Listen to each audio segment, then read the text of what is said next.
Hello नमस्कार, मैं doctor Surendra कंसली, ज्योतिष आचार्य। ज्योतिष की इस नई श्रृंखला में आप सभी लोगों का स्वागत करता हूं। आज बात करेंगे हम मीन राशि की और मीन राशि में ये जानेंगे कि जो पहला साढ़े साथी का जो पहला पड़ाव था ये पूरा होने जा रहा है और इसमें इसमें जो है 29 मार्च 2025 है, उसमें ये पड़ाव खत्म हो जाएगा और बहुत सारी जो परेशानियां हैं वो सारी इस समय जाते हुए नजर आ रही हैं। और दूसरे पड़ाव में हम इस समय शुरुआत करते हैं। तो चूंकि शनि इस समय ठीक आपके 12वें स्थान में था, मीन राशि से ठीक द्वादश भाव में शनि का गोचर था और शनि इस समय जो है धीरे धीरे करके ढलान में और मीन राशि में ही प्रविष्ट करने वाले हैं। तो जो विदेश का स्थान था कई लोगों का, अब जो है इस समय जो विदेश जाने का होगा, विदेश सेटलमेंट का होगा या विदेश में रहने का होगा, ये सारी चीजें अब स्वतः ही सॉल्व होती जा रही हैं। जिनका इसमें किसी प्रकार से दिक्कतें अभी तक आ रही थी, वो सारी दिक्कतें अब खत्म होनी शुरू हो जाएंगी और अब आपका वहाँ एक स्वाभाविक तरह से वहाँ पर आपका भाग्य भी लाभ लाभ देगा और साथ साथ में आपको एक अच्छे सपोर्ट, अच्छा रिजल्ट इस समय निकलना स्वाभाविक है। क्योंकि अब जो एक ढलान है, जो साढ़े साथी का पहले पहले पहला पड़ाव का जो ढलान है वो शुरू हो गया है और वहां से अब जो वो गोचर करके आपकी ही राशि में अब शनि आने वाले हैं, ये दूसरा पड़ाव होगा। तो 2.5 साल की अवधि खत्म होने पर जो 29/3/2025 को होगी और उसके साथ साथ में आपको 12वें भाव के रिजल्ट भी आने शुरू हो जाएंगे। 12वें हाउस में जैसे कि शनि का पूरा 2.5 साल का पीरियड खत्म होता है, तो वैसे ही 15/11/2024 से और 29/3/2025 का जो ये पीरियड होगा, जैसे ही बकरी से मार्गी होंगे शनि, वैसे ही अच्छे रिजल्ट आपके आने शुरू हो जाएंगे। ये बहुत अच्छा इस समय आपके लिए होगा। इस समय आप अच्छा इन्वेस्टमेंट भी कर सकते हैं और इस समय आप एक अच्छी गति से जो कार्य आपके एक उसमें लगे हुए थे, जो लंबित थे, वो सारे कार्यों का अच्छे होने का ये समय आपके लिए बना हुआ है। विशेष करके जो कि दूरस्थ स्थानों से संबंधित थे, चाहे ऑनलाइन सर्विसेज समझिए, चाहे वो ये समझिए कि किसी तरह से भी जो विदेश से संबंधित है या दूरस्थ क्षेत्रों से संबंधित है, वो कार्य अब आपके सिद्ध हो जाएंगे। चलिए अब बात करते हैं, दूसरी बात करते हैं। तो जो आपका लग्न है, वहाँ पे लग्न में राहु है, तो कई प्रकार से इस समय भी ये लग रहा था कि उतार-चढ़ाव की स्थिति बनी हुई है। राहु भी अपने ठीक 18 मई को वहाँ से शिफ्ट हो जाएँगे और वो जो है आपके 12वें भाव में चले जाएँगे।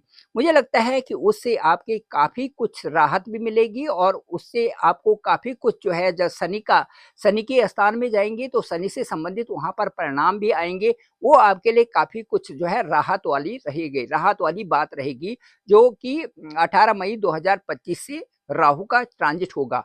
अब मैं आपको ये बताना चाहता हूँ कि जो मंगल हैं, मंगल इस समय नीच के चल रहे हैं, आपके ठीक जो है इस समय पंचम स्थान में। पंचम स्थान जो हमारा होता है वो हमारे हायर एजुकेशन का भी होता है, कई सारी प्लानिंग्स का होता है, कई सारे ऐसी चीज़ों का होता है जिनको हम कार्य रूप देना जान रहे हैं। जिस समय कि हम कार्य रूप उनको दे रहे हैं, उस समय का समय होता है पंचम स्थान। अब पंचम स्थान में मंगल का नीच होना कई तरह से तो हमें ऐसा भी लगता है कि कई कार्यों का वहाँ पर बहुत अच्छा रिजल्ट न देना है। जैसे कि संतान संबंधी भी वो स्थान बनता है, तो संतान के लिए इस समय तो बहुत अच्छा नहीं है, लेकिन हायर एजुकेशन के लिए कहीं न कहीं ये एक अच्छा यहाँ पर रिज़ल्ट देंगे। वो इसलिए देंगे कि कई पंचम भाव में के जो लॉर्ड हैं, जो ये हैं, ये भाग्य स्थान भी भाग्येश बन कर के आपके पंचम स्थान में बैठे हुए हैं। तो किसी न किसी तरह से आपके भाग्य द्वारा धन की प्राप्ति होगी। ये भी कह सकते हैं कि कम मेहनत में आपको बहुत कुछ मिल भी सकता है इस समय। धन के मामले में अच्छे रिजल्ट्स इस समय आपके आएँगे। साथ-साथ में जो स्टूडेंट्स हैं, उनको थोड़ी-सी ज़्यादा मेहनत करनी पड़ेगी, तो तभी उनको एक अच्छा रिजल्ट, अच्छा परिणाम उनको इस समय मिलेगा। इसके साथ-साथ में 16 नवंबर के बाद आपको कई तरह के लाभ भी संभव हैं। क्योंकि उस समय 16 नवंबर के बाद जो है सूर्य का गोचर आपके ठीक जो है उसमें भाग्य स्थान में हो जाएगा। तो भाग्य स्थान में होने से क्या होगा कि मंगल का एक बहुत अच्छा सपोर्ट बन जाएगा। वहाँ पे भाग्येश भी मंगल है और उसके पंचम भाव में बैठे हुए हैं। 1, 5, 9 का जो ट्रायंगल है ये संपूर्ण बनता है और उससे भाग्य भी आपको साथ देंगे। सूर्य का आशीर्वाद होने से मंगल वहाँ पर पुष्ट हो जाएँगे और मंगल के भी अच्छे रिज़ल्ट्स उस समय आने शुरू हो जाएँगे। इस तरह से मंगल का प्रभाव आपकी राशि में इस समय देखा जा रहा है।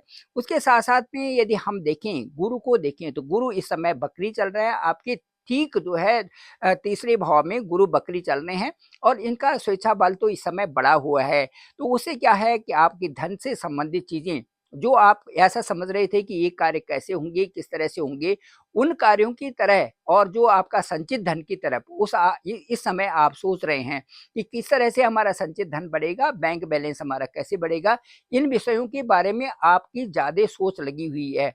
इसी तरह से आप प्लानिंग बनाएँगे, जो मंगल नीच का पंचम भाव में है, वो प्लानिंग इस समय बना रहे हैं और क्योंकि भाग्य 16 नवंबर के बाद काफ़ी कुछ परिस्थितियाँ चेंज होंगी 1 महीने के लिए, 16 नवंबर से और 15 दिसंबर तक। ये बहुत ही खूबसूरत एक समय रहेगा, जिस समय कि वो कार्यरूप होंगे। जैसे आप आपके धन से संबंधित सोच रहे हैं, बैंक बैलेंस से सोच रहे हैं और रिसोर्सेज़ के बारे में सोच रहे हैं।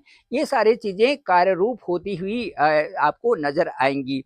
तो ये इसके बाद हम यदि चौथे स्थान की बात करते हैं, तो चौथा स्थान जो इस मीन राशि से ठीक जो 4th स्थान है, ये हमारा सुख भाव हो रहा है और ये इसको हम कहते हैं कि वो स्थान जहाँ से हम अपने लिए सुख की चीज़ों को बटोरते हैं और सुख की चीज़ों की लालसा भी यहाँ पर होती है, सुख की चीज़ों की अभिलाषा भी होती है, सुख की चीज़ों की इच्छा भी होती है और वो तीव्र इच्छा जो है हमारी आवश्यकता को जन्म देती है।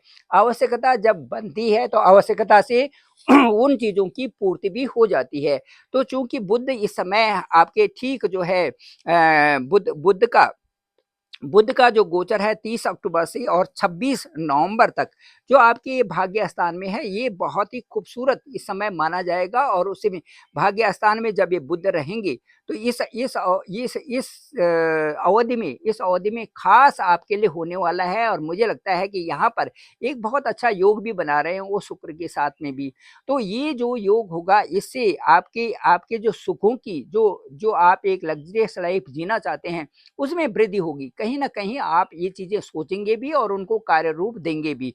तो इस तरह से जो चतुर्थ स्थान है, ये आपका एक पुष्ट हो जाएगा और इससे संबंधित चीज़ों को यदि आपका चौथा स्थान ज़मीन से संबंधित भी होता है, चौथा स्थान आपके घर परिवार से संबंधित होता है कि किस तरह से घर बनेगा, किस तरह से ज़मीन ली जाएगी, किस तरह से ये सारी चीज़ें होंगी, वो एक अच्छा प्लेटफ़ॉर्म तैयार करके आपको बुध और शुक्र दोनों देने वाले हैं भाग्य के स्थान से। ये बहुत ही सुंदर यहाँ पर होगा, साथ-साथ में वहाँ पर सूर्य की जो एंट्री है 16 नवंबर से और 15 दिसंबर तक ये बड़ा ही सुंदर बहुत अच्छी तरह से ये आपको सारी चीज़ों को कार्य रूप देने में सहायक हो रहे हैं।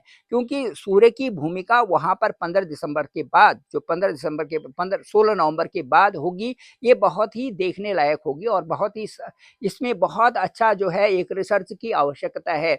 तो ताकि वहाँ पर एक किस तरह से कौन-कौन से परिणाम आपके आपके पल्ले में पड़ने वाले हैं। ये यहाँ पर सूर्य की बहुत अच्छी स्थिति भाग्य स्थान में इस समय देखी जा रही है, जिसकी कि सभी जो है इस समय सभी लोग इसकी चर्चा में भी हैं। अब मैं आपको ये बताऊँगा कि जो आपका छठा स्थान है, छठा स्थान भी आपका सूर्य का स्थान है, कॉम्पिटिशन का, प्रतिस्पर्धा का स्थान है। तो इसमें मैं सीधे-सीधे आपको ये कह सकता हूँ कि जो भी आपने मेहनत करनी है, मेहनत के रिज़ल्ट 16 नवंबर के बाद आने शुरू हो जाएँगे क्योंकि सूर्य का वहाँ पर 5 अंक है, 5 अंक के लॉर्ड सूर्य हैं, तो सूर्य से संबंधित सारे परिणाम भाग्य से संबंधित होंगे और भाग्य आपका साथ देगा। भाग्य आपका साथ दे रहा है तो उसमें ये होता है कि कम मेहनत में आपको ज़्यादा परिणाम आने की आशंका पूरी बन जाती है और वो अच्छी बात भी है। उसके बाद यदि हम सप्तम स्थान की बात करें तो बुध वहाँ पर हैं। बुध जो है एक अच्छे रूप में जो है 7 नवंबर से और 2 दिसंबर तक 7 नवंबर से और 2 दिसंबर तक बुध आपके ठीक जो है भाग्य स्थान में यहाँ पर रहेंगे। 7 नवंबर से और 2 दिसंबर तक रहेंगे। उसके साथ-साथ में जो यहाँ पर 26 नवंबर के बाद 30 अक्टूबर से और 26 नवंबर में ये बकरी अवस्था में आ जाएँगे।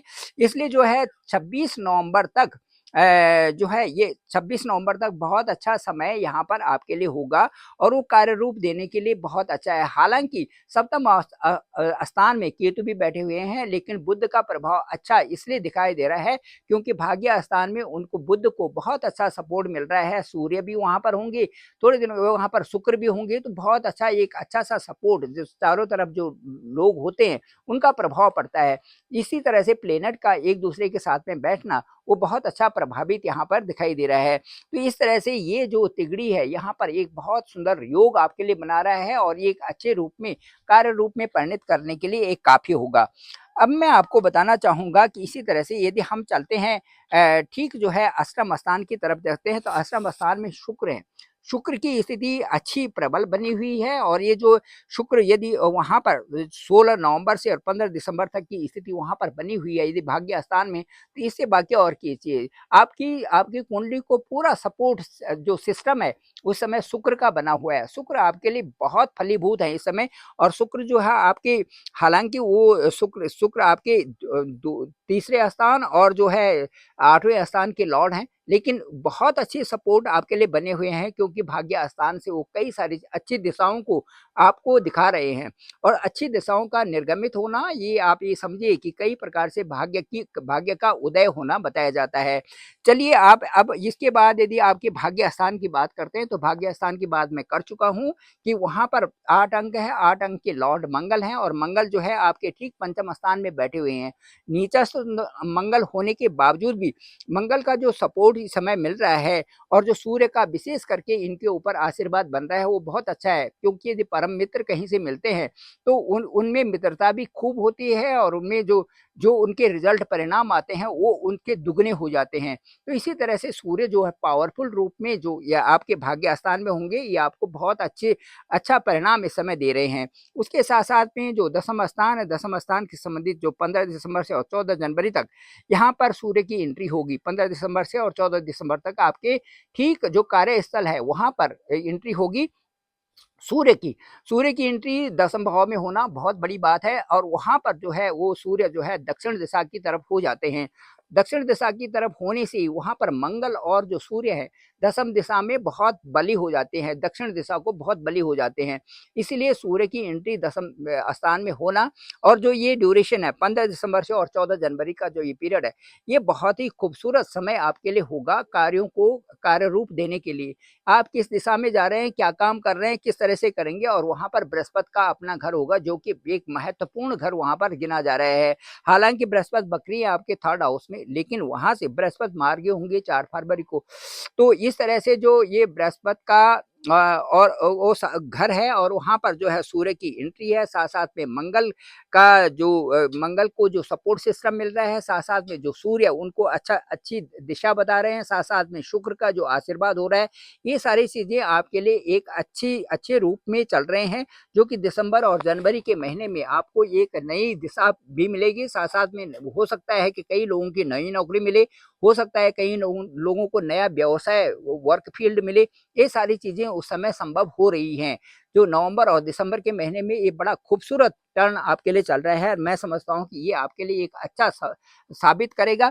आपकी जो प्रोग्रेस है उसके लिए बहुत अच्छा है, आपकी मेहनत के लिए बहुत अच्छा है और आपके जो कार्य रूप देने के लिए कई सारी चीज़ें हैं उनके लिए ये बहुत ही खूबसूरत समय इस समय होगा।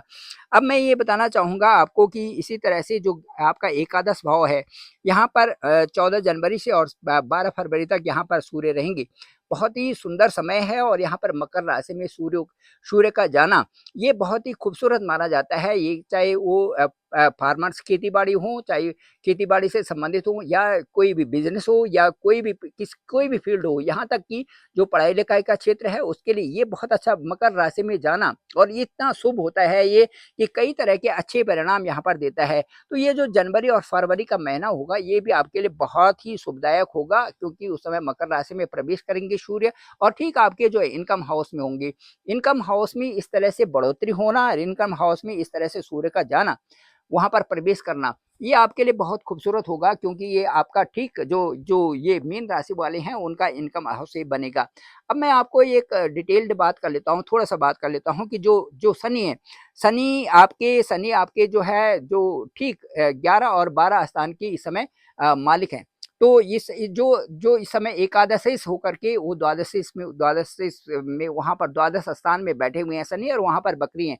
15/11/2024 जैसे ही क्लिक करेगा और उसके बाद 29/3/2024 जो ये पीरियड होगा, इस पीरियड में देख लेना आपकी वृद्धि भी होगी, आपका धन भी बढ़ेगा, आपके कई प्रकार के जो कार्य हैं वो सफल होंगी। देख लीजिए आप अपना बैंक बैलेंस देख लीजिए और उसके बाद देखना कि 29/3 जो 2025 आ रहा है, इसमें आपकी कार्य अच्छे होने के साथ-साथ में आपकी जो इनकम भी बढ़ेगी, साथ-साथ में आपका संचित धन भी बढ़ेगा, बैंक बैलेंस भी इसमें बढ़ेगा। इस तरह से क्योंकि ये जो है आपकी शनि के पहले पड़ाव का ढलान है और उसके बाद ये शनि सीधे आपके जो है लग्न में जहाँ पर मीन राशि है वहाँ पर आ जाएँगी। वो ठीक 29 मार्च 2025 को ये सीधे वहाँ पर आ जाएँगे जहाँ पर आपका लग्न है, जहाँ पर फर्स्ट हाउस होरोस्कोप का है।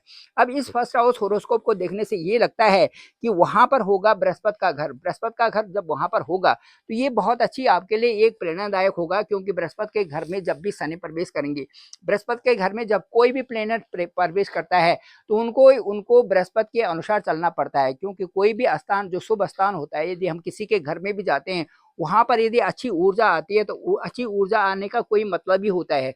यदि पवित्र घर में यदि कोई भी एंट्री करता है, तो उसको भी अपने उन्हीं के अनुसार, उसी घर के अनुसार अपने को रहने के लिए कहा भी जाता है और वो खुद ही रहने लगता है। इसी तरह से शनि की आचार संहिता वहाँ पर लग जाएगी। आचार संहिता लगते ही शनि वही रिजल्ट देंगे जो कि गुरु चाहते हैं। गुरु के अच्छे रिजल्ट आप गुरु के घर में चाहते ही जो 2.5 साल का पीरियड होगा, इनके लिए उतना पैनिक नहीं होगा, उतनी सिरदर्द वाला नहीं होगा मीन राशि वालों के लिए, जितना कि और राशि वालों के लिए हो जाता है उस समय। क्योंकि जैसे ही शनि की एंट्री होती है वहाँ पे 2.5 साल के लिए लोग बहुत परेशान हो जाते हैं। सिर में दर्द होता है, डिप्रेशन होता है, कई प्रकार के कारण उसमें आ जाते हैं। कई तरह से आदमी वहाँ पर परेशान हो जाता है। लेकिन मुझे ऐसा लगता है कि मीन राशियों वालों के लिए जो 2.5 साल का वर्ष होगा, 29/3/2025 के बाद होगा, उतना पैनिक नहीं होगा, उतना कष्टदायी नहीं होगा, जितने कि और राशियों के लिए होता है। इसलिए उसके the reason behind is that only the Jupiter's house is there and that the वहाँ पे जो टोटल थिंग्स जो going to maintain it is in accordance with the Jupiter itself. तो वहाँ पर ये सारी चीज़ें वहाँ पर आएँगी जो कि बहुत महत्वपूर्ण आपके लिए बन जाएँगी। तो ये जो दूसरा दौर होगा 2.5 साल का, इसमें भी आप यदि अच्छी मेहनत करते रहेंगे और अच्छे उस समय अच्छी विचारधारा रखेंगे, 2-3 चीज़ें मेंटेन करेंगे, स्पिरिचुअलिटी मेंटेन करते हैं, डिसिप्लिन मेंटेन करते हैं, अच्छे चरित्र को मेंटेन करते हैं, तो ये दूसरे पड़ाव जो साढ़े साथी का होगा, एक आपके लिए खूबसूरत पड़ाव होगा और ये आपको अच्छे रिजल्ट देने वाला है। तो इस तरह से मैंने ये व्याख्या की मीन राशि की। अब मुझे लगता है ये आपको पसंद आया होगा। डिस्क्रिप्शन पे मेरा नंबर है 9868280191। आप ज़रूर मुझे कॉल भी कर सकते हैं, मैं आपका कॉल पिक करूँगा और देखेंगे कि आपकी कुंडली क्या कहती है। उस तरह से आप हॉरोस्कोप के भेज सकते हैं। केवल वही लोग जो बहुत नीडी हैं वही भेजिए और मैं आपके हॉरोस्कोप को देख के बताऊँगा कि आपका क्या चल रहा है और किस तरह से मीन राशि प्रवेश कर रही है। ये दूसरी जो साढ़े साथी का दौर है, उसमें आपके साथ में क्या-क्या होने वाला है, क्या-क्या आपके परिणाम हैं, इन सब के बारे में बात करेंगे और आपसे बात करके आपको ये बताएँगे कि आपकी कुंडली का रहस्य क्या है। Thank you very much. आप इस चैनल को ज़रूर लाइक करें, शेयर करें, सब्सक्राइब करें, दूसरे लोगों तक लिंक ज़रूर भेजें ताकि सभी लोगों को इसकी जानकारी हो सके। आप सभी लोगों का धन्यवाद, आप सभी लोगों का आभार।